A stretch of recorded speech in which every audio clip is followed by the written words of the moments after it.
Amanda Berry, Gina DeJesus, and Michelle Knight lasted more than a decade here on Seymour Avenue in a prison of Ariel Castro's own design.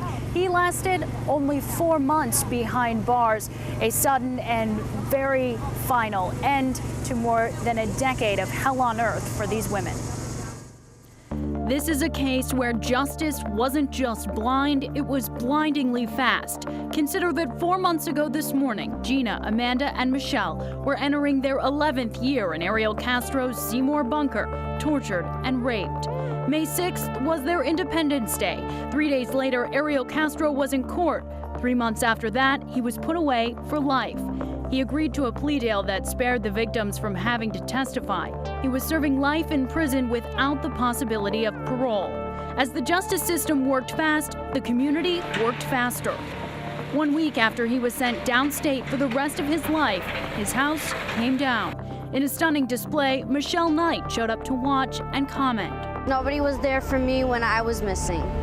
And I want the people out there to know, including the mothers, that they can have strength, they can have hope, and their child will come back. More recently, the adjacent houses came down as talk continues of what should be put up in their place. Castro was never to be heard from again until making news last night. A story that began with 3 disappearances, an unreal 911 call of survival, ends with a suicide that some will applaud and others will question how the system allowed it to happen.